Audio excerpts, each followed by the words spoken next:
Hi friends, welcome back to my channel. నేను రోజా. ఈ రోజైతే ఇంకొక రెసిపీతో మీ ముందుకొచ్చాను. ఇది మటన్ చాప్స్ మసాలా. టేస్ట్ అయితే చాలా బాగొచ్చింది. ఈ మటన్ చాప్స్ మసాలా అయితే చపాతీకి కానీ, రోటీకి కానీ తింటే చాలా బాగుంటుంది.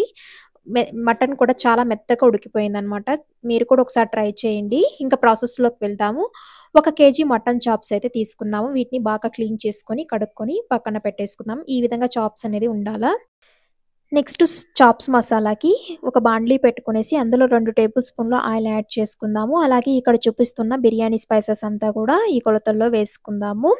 వీటన్నిటిని కూడా లైట్‌గా ఫ్రై చేసుకోవాలి. కొద్దిగా ఫ్రై అయిన తర్వాత ఇందులోకి 1 టేబుల్ స్పూన్ నెయ్యిని కూడా యాడ్ చేసుకుందాము. అలాగే ఒక ఉల్లిపాయ, 7 పచ్చిమిరపకాయలు, కొద్దిగా అల్లం వెల్లుల్లి కూడా వేసుకొని వీటన్నిటిని కూడా కొద్దిగా బాగా దోరగా ఫ్రై చేసుకోవాలి. ఇవి కొద్దిగా ఫ్రై అయిన తర్వాత ఇందులోకే పుదీనా, కొత్తిమీర కూడా యాడ్ చేసుకొని ఫ్రై చేసుకుందాము. అవి ఫ్రై అయిన తర్వాత 1/2 కప్పు ధనియాలు కూడా యాడ్ చేసుకొని ఫ్రై చేసుకోవాలి. ధనియాల స్మెల్ వచ్చేంత వరకు కూడా ఫ్రై చేసుకొని స్టవ్ ఆపేసుకొని చల్లారనిద్దాము.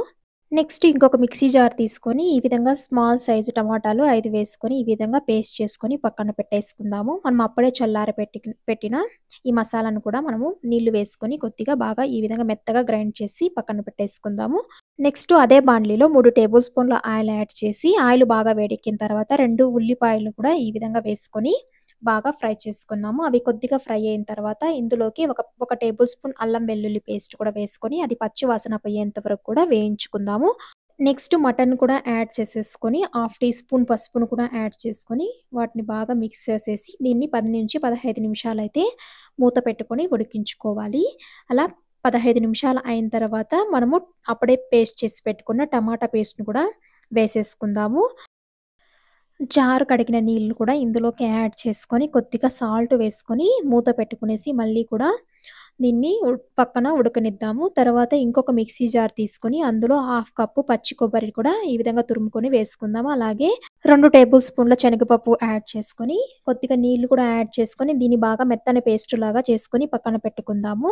ఇంకా మనము ఈ విధంగా ఆయిల్ రిలీజ్ అయ్యేంత వరకు కూడా ఉడికించుకోవాలి. ఆయిల్ రిలీజ్ అయిన తర్వాత మనం అప్పుడే పేస్ట్ చేసి పెట్టుకున్న మసాలా పేస్ట్‌ను కూడా యాడ్ చేసుకొని కలుపుకుందాము. నెక్స్ట్ 1 టేబుల్ స్పూన్ కారం పొడి, 1 ½ టేబుల్ స్పూన్ గరం మసాలా కూడా యాడ్ చేసుకొని వీటినైతే మూత పెట్టుకొని 15 నిమిషాలైతే బాగా ఉడకనివ్వాలి. ఇది బాగా ఉడికి ఆయిల్ రిలీజ్ అయిన తర్వాత మనము అప్పుడే మిక్సీకి వేసుకున్న కొబ్బరి పేస్ట్‌ను కూడా యాడ్ చేసేసుకుందాము. తర్వాత కొద్దిగా నీళ్ళను కూడా యాడ్ చేసుకొని మళ్ళీ కూడా మూత పెట్టుకునేసి 10-15 నిమిషాలైతే వీటిని బాగా ఉడికించుకోవాలి. మనం మధ్యలో చూసుకుంటూ కలుపుకుంటూ ఉడికించుకోండి.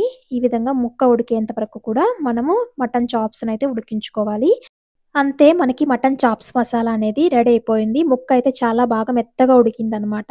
ఈ చాప్స్ మసాలా చపాతీలోకి కానీ, లేదా రోటీలోకి కానీ, అన్నంలోకి కానీ తింటే చాలా టేస్టీగా ఉంటుంది. మా పాప అయితే ఉత్త చాప్స్ అనేది 4, 5 చాప్స్ అనేది తినేసిందనమాట. అంత బాగా మెత్తగా ఉడికింది. టేస్ట్ కూడా చాలా బాగుంది. ఒకసారి మీరు కూడా ట్రై చేయండి. మీకు కనుక ఈ వీడియో నచ్చినట్లయితే లైక్ చేయండి. అలాగే నా ఛానల్‌కి ఫస్ట్ టైం విజిట్ చేస్తుంటే ప్లీజ్ సబ్స్క్రైబ్ చేసుకోండి. Thanks for watching. బాయ్.